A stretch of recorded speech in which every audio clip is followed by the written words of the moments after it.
maayirka magaalada Gabiley Maxamed Amiin Cumar Cabdi ayaa walaac ka muujiyay xaaladda cisbitaalka guud ee degmada Wajaale ee gobolka Gabiley oo mas'uuliyad darro ku tilmaamay in cisbitaal caafimaad adeegyadiisu ay sidaasi u burburaan sidoo hadalkiisa u dhigay isaga oo hoos u dhac ku yimid cisbitaalkaasi ku eedeeyay shaqaalaha caafimaadka ee ka howlgala halkaasi oo uu sheegay in ay dayaceen mas'uuliyadii ay qaranka u hayeen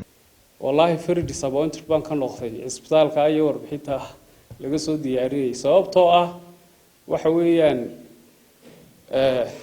dawaa cisbitaal caafimaad oo gobolka ku yaala inuu sidaha xaaladiisu noqotana aad baan marnaba u habboonayn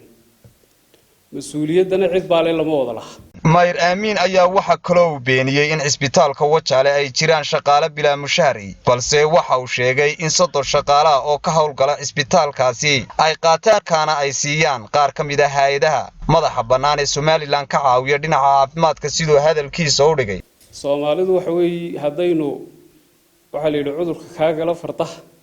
hadii laga gubo dameer dawada laba gaadhay waxay ku leeyihiin agaasimihiiba cisbitaalka ka maqnaa oo kan isduuhiye Dr. Umar oo agaasimiye cisbitaalka ah ayaa muddo cisbitaalka ka maqnaayo shaqada malaakati sidee u dhici kartaa marka agaasimihii iyo cisbitaalka ka maqan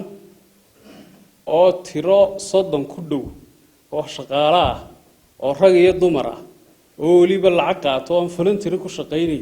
oo cisbitaalka joogeen cisbitaalku nooca u ekaado waxaan ogahay waliba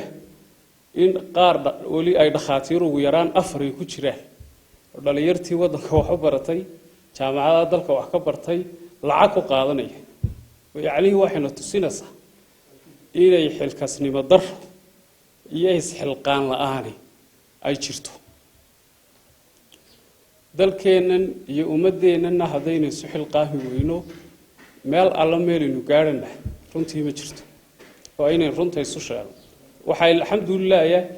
boqolkiiba 90 meelaha runtii aynu ka hadlana dadka ka howlgelaya oo dhalinyar marka kii wax qaadanayay halkii wax ku qaadanayay ee mushaarka ku qaadanayay nooca oo ekaato ma waxaynu filanaa inuu nin voluntary ku shaqeynaya waxa uu dalkiisa voluntary wax ugu qabto isbedel keeno dunida waxa weeye dadka leeba wax ka bedela wadan kasta waxaan runtii aad uga codsanayaa dhalinyarta oo inagu waajibay inaynu dalkeena isxilqaano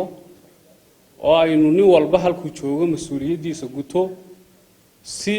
waxa weeye dalkeenu horumar u gaadho wasaaradda caafimaadka had iyo jeer dadku eedeeya wallahi baanan eedeynin wasaaraddu way howl gashay tiraba ugu yaraan waxaan filayaa 2 hay'adood baa ku jira lacag $2,000 oo bishii gasha lacagtan yaale hay'addu lacagta qarankay siisay degmada Wajaale siisay waxa loo bixinayay dadka reer Wajaale inay adeeg tayo leh oo caafimaad helaan qofku markaa inuu lacagna iska qaato meel la iska fadhiyo dadkiina waxa weey cisbitaalada iyo goobihii loogu talagalay lagu dhaxro ma aha wax runtii la qaadan karo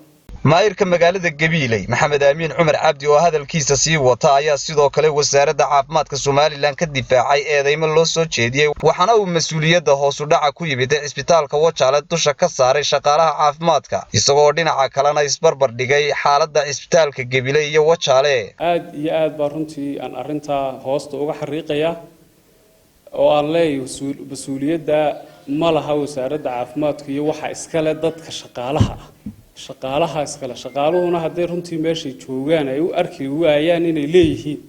oo ninba nin ku eego qarankeenu meel alla meelu gaadhay runtii maayirka magaalada Gabiley Maxamed Amiin Cumar Cabdi ayaa hadalkani ka sheegay mar uu ka hadlayay munaasabad Khamiistii shalay 10 Sebtembar ay xilka kula kala wareegayeen agaasimaha cusub ee loo soo magacaabay cisbitaalka guud ee magaalada Gabiley iyo agaasimihii hore Sakariya Nuux Ibrahim codka bariga Afrika